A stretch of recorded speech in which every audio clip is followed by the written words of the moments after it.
¿Ha dejado Jesucristo un sacerdocio femenino en su iglesia? ¿De dónde proviene esta práctica en la actualidad? ¿Cómo se inició? Son preguntas que requieren respuestas en nuestro tiempo. Vamos a ver lo que nos dice las Sagradas Escrituras al respecto. Te invito a buscar allí en el libro de San Marcos, capítulo 3, los versículos 13 al 19. Fíjate cómo dice las Sagradas Escrituras. Después subió al monte, se está refiriendo a Jesús, y llamó así a los que él quiso y vinieron a él. Jesús en este momento va a elegir. Jesús en este momento está confirmando para la cristiandad de su tiempo y para nuestro tiempo, para confirmar su deseo con respecto a los que iban a dirigir este movimiento evangelístico desde el mismo comienzo. Entonces, el texto nos dice, y llamó a los que él quiso. Vamos a ver quiénes son esos a quienes él quiso. Y vinieron a él, y estableció a 12. La iglesia cristiana primitiva fue establecida sobre 12 personas. Vamos a ver quiénes eran esas 12 personas. Para que estuviesen con él y para enviarlos a predicar. Entonces, estas 12 personas que Jesús eligió era para que anduviesen con él, para que fuesen sus representantes desde ese momento.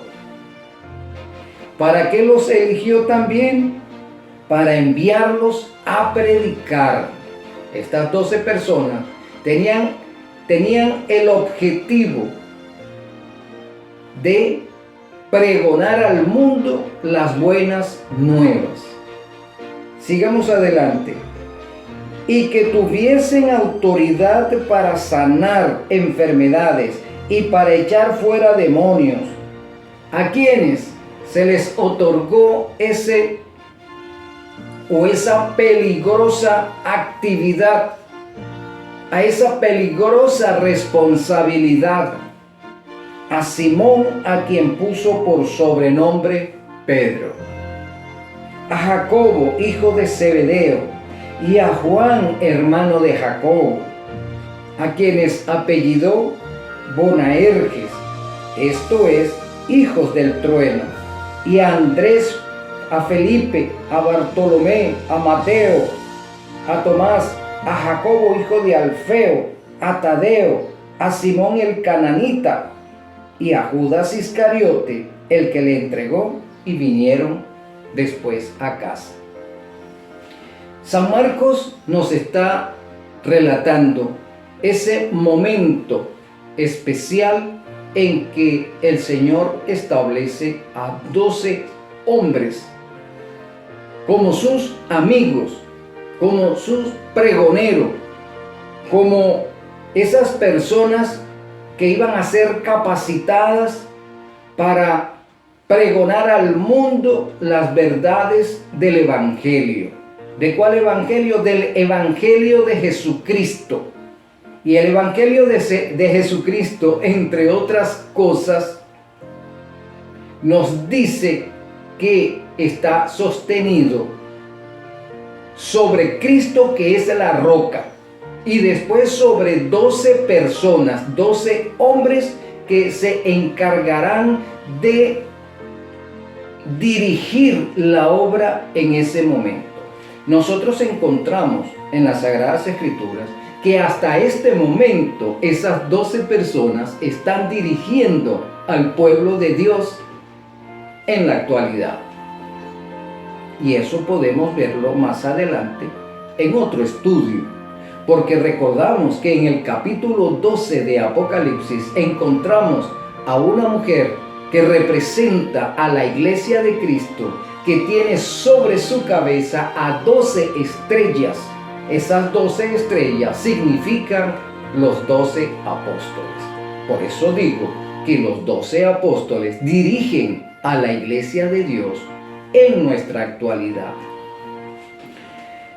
Por supuesto, sin quitar el lugar que corresponde a Jesucristo como la roca de la iglesia y al Espíritu Santo como el consolador de la misma.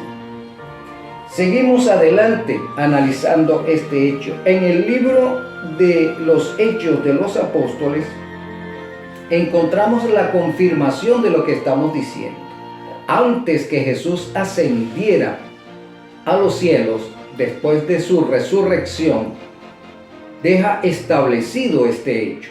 Vamos a ver lo que nos dice allí el capítulo 1 del libro de los Hechos, los versículos 12, 13 y 14.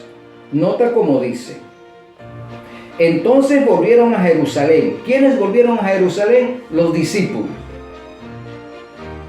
Desde el monte que se llamaba del Olivar, el cual está cerca de Jerusalén, camino de un día de reposo. Y entrados subieron al aposento alto, donde moraban Pedro, Jacobo, Juan, Andrés, Felipe, Tomás, Bartolomé, Mateo, Jacobo, hijo de Alfeo, Simón el celote y Judas, hermano de Jacobo. Todos estos perseveraban unánimes en oración y ruego con las mujeres y con María, la madre de Jesús, y con sus hermanos. En estos textos del libro de los Hechos de los Apóstoles encontramos la confirmación de estos 12 hombres que Jesús eligió porque quiso para pregonar el evangelio sobre la faz de la tierra. Notemos también que junto con ellos estaban otras mujeres. Leemos en el texto para confirmar eso. Nota: con las mujeres y con María, la madre de Jesús, y con sus hermanos. Entonces habían otras mujeres allí que se congregaron en ese momento, o que también compartían este deseo de andar con Jesús. Mujeres que se habían entregado a Jesucristo como su Salvador personal.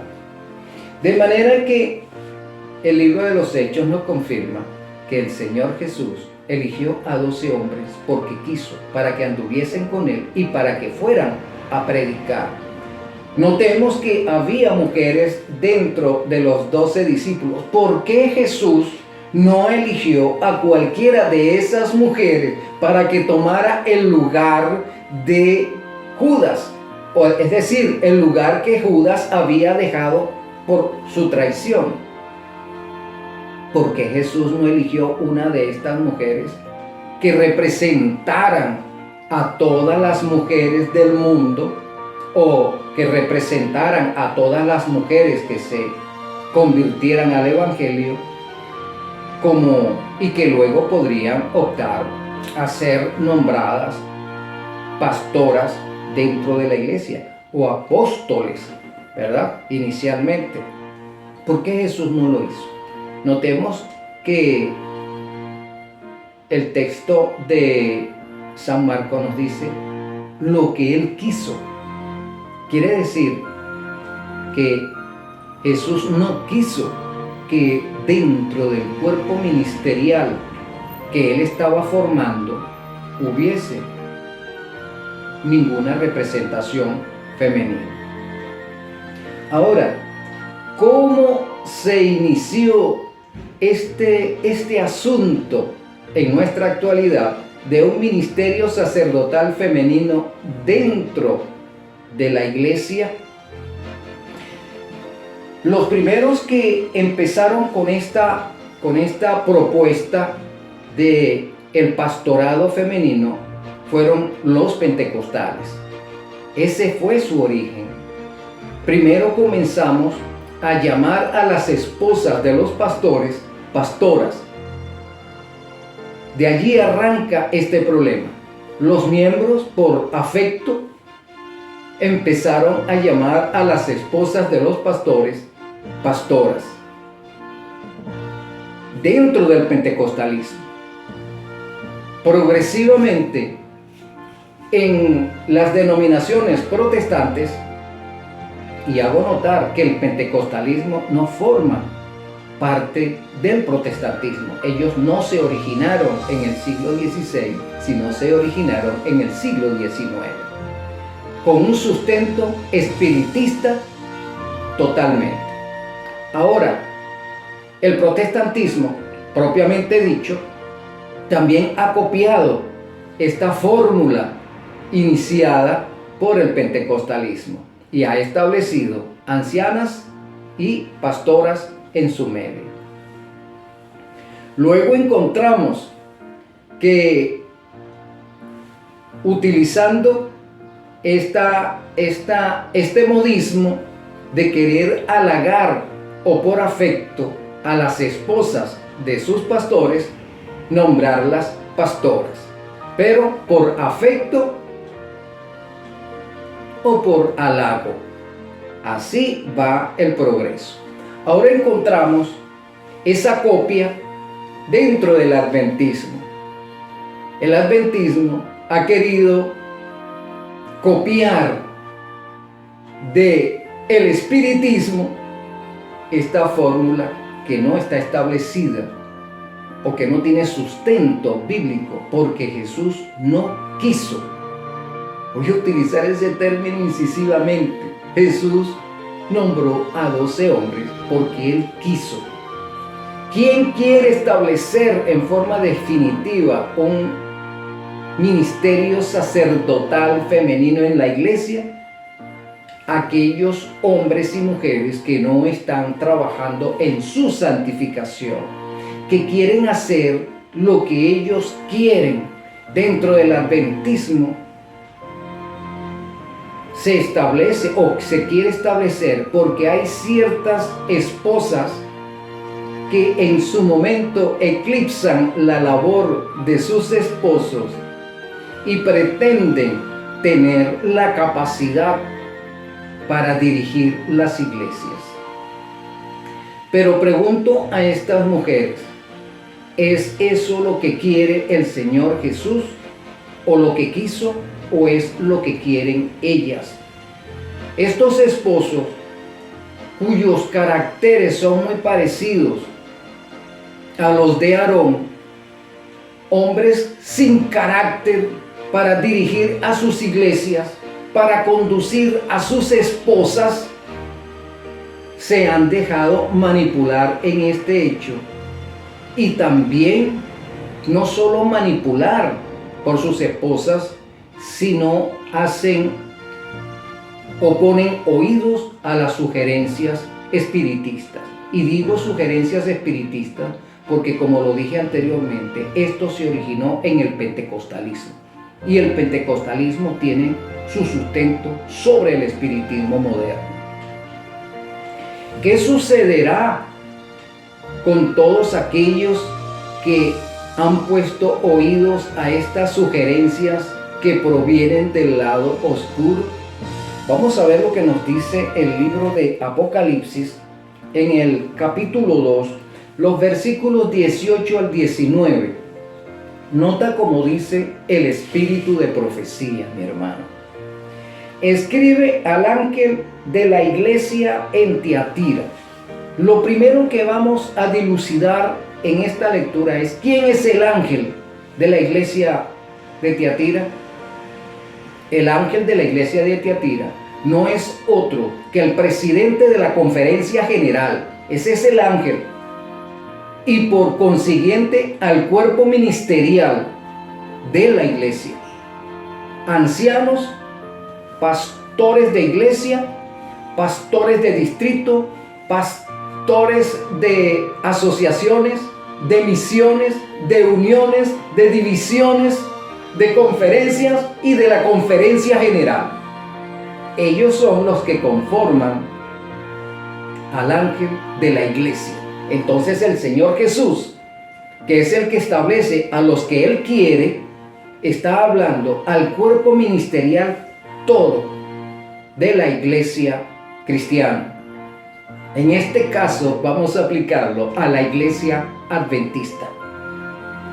Escribe al ángel, es decir, escribe al cuerpo ministerial de la iglesia. Escribe al jefe de 1000, escribe al jefe de 100, escribe al jefe de 50, escribe al jefe de 10. Lo siguiente: el Hijo de Dios, el que tiene los ojos como llama de fuego y pies semejantes al bronce bruñido, dice esto: yo conozco tus obras y amor y fe y servicio y tu paciencia, y que tus obras postreras son más que las primeras. Pero tengo pocas cosas contra ti, que toleras a esa mujer Jezabel, que se dice profetiza, a esa mujer que se llama pastora, que enseñe y seduzca a mis siervos a fornicar y a comer cosas sacrificadas a los ídolos. ¿Quién era Jezabel? Jezabel, mis hermanos, como todos los cristianos debemos saber, era esa mujer pagana que se había casado con Acab, o que Acab se casó con ella. Esta mujer era una sacerdotisa, era una pastora pagana, hija de un rey pagano, sacerdote también de la religión pagana de ese pueblo. Acab se apartó del Señor y se casó con una mujer pagana. Esta mujer se convirtió en un dolor de cabeza dentro de la iglesia del Dios vivo. Esta mujer indujo al pueblo a la adoración de Astarte, a la adoración a Baal. Estableció un cuerpo sacerdotal femenino para divulgar en toda la nación sus conceptos idolátricos. Este cuerpo sacerdotal también se abocaba o se aplicaba a la prostitución. Todas las sacerdotisas estaban dedicadas a esta diosa y eran prostitutas también.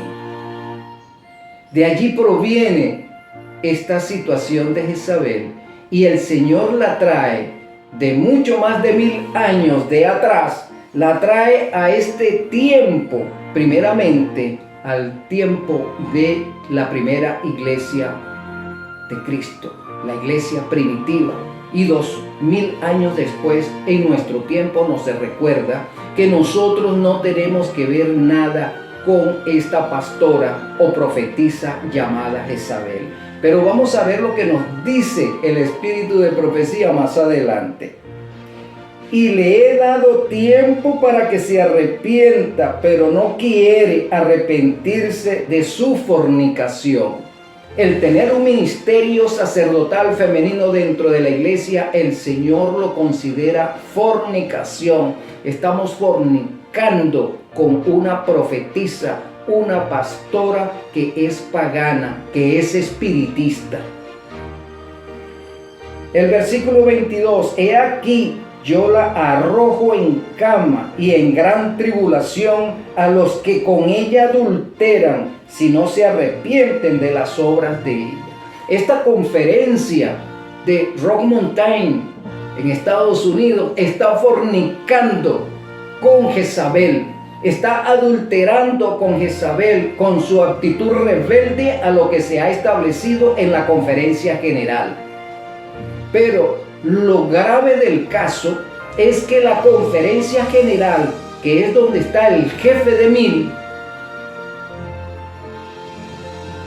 no han tomado una decisión definitiva sobre una conferencia que está en rebelión. Y el Señor les recuerda: yo los echaré en cama junto con ella. Como dice el texto: yo la arrojo en cama, en gran tribulación, a los que con ella adulteran, si no se arrepienten de sus obras con ella. Más adelante el texto dice: y a sus hijos heriré de muerte, y todas las iglesias sabrán que yo soy el que escudriña la mente y el corazón, y os daré a cada uno según vuestras obras. Si tus obras son de rebelión, el Señor te va a pagar conforme a esa rebelión. Y nosotros ya sabemos cuáles son las consecuencias de la rebelión. Pero vosotros y a los demás que están en Tiatira, a cuantos no tienen esa doctrina, aquí el Señor ahora dice: esa es una doctrina. El ministerio sacerdotal femenino es una doctrina que no estableció Cristo. Es una doctrina que proviene del infierno, que proviene del espiritismo. ¿Qué dice? A cuantos no tienen esa doctrina y no han conocido lo que ellos llaman las profundidades de Satanás. Por eso he dicho que proviene del infierno, porque el texto nos dice profundidades de Satanás. Yo os digo, no os impondré otra carga, pero lo que tenéis, retenedlo hasta que yo venga. El Señor dice a los fieles que se resisten a aceptar la doctrina de Jezabel dentro de la iglesia, que retengamos la doctrina correcta, que no permitamos que dentro de nuestro medio aquellos perversos, como los llama San Pablo, estos anticristos, como los llama San Juan, se establezcan definitivamente dentro de nuestro medio y nos impongan su doctrina. Toda la feligresía mundial, 30 millones de adventistas, debemos de oponernos a eso y hacerle ver a los jefes de 1000 que la iglesia somos nosotros. La iglesia no es el cuerpo ministerial. La iglesia somos nosotros, los miembros. Y los miembros conocemos muy bien nuestra doctrina. Conocemos muy bien lo que el Señor Jesús quiere. Si el temor es que la conferencia de Rock Mountain no pague diezmo, porque esa fue su amenaza, también el resto de la iglesia puede tomar las mismas decisiones, porque vemos que el jefe de 1000 o los jefes de 1000 nos han traicionado. Sigue diciendo el texto: al que venciere, al que guardare mis obras hasta el fin, yo le daré autoridad sobre las naciones, y las regiré con vara de hierro, y serán quebradas como vaso de alfarero, como yo también la he recibido de mi Padre. Y le daré la estrella de la mañana. El que tiene oído, oiga lo que el Espíritu Santo está diciendo a las iglesias. Mi hermano, ¿estás en desacato contra el Espíritu Santo? ¿Estás en desacato con lo que quiso Jesús? El Espíritu Santo nos amonesta que limpiemos nuestros ojos con colirio. No es Jezabel, no son las esposas de estos pastores que están promoviendo junto con ella la doctrina de Jezabel. Estos hombres deben ser destituidos de sus cargos por rebeldes. Si quieren rebelión, el mundo los puede acoger sin ningún problema. El catolicismo los puede absorber sin problema. ¿Que son jesuitas? Sí son jesuitas. Aunque no tengan una credencial jesuita, lo son porque tienen pensamientos jesuitas. Tienen pensamientos espiritistas. Entonces no se necesita tener una credencial o provenir de un instituto jesuita para hacerlo. Se es jesuita porque traiciona lo que el Señor Jesús quiso, porque es un rebelde a lo que ya se ha establecido, no solamente por lo que establece Jesús, sino lo que se ha establecido en la conferencia general, y como rebeldes deben ser tratados. Jesús expulsó del cielo a Satanás por rebelde, y del Edén tuvimos que salir por rebeldes. ¿Por qué debemos mantener a los rebeldes dentro de la iglesia, contaminando la iglesia, obligando a los miembros de la iglesia a aceptar, so pena de exclusión, esta doctrina herética del sacerdocio femenino? Pon la lupa, mi hermano y hermana, no te dejes engañar. Dios te bendiga. Un abrazo.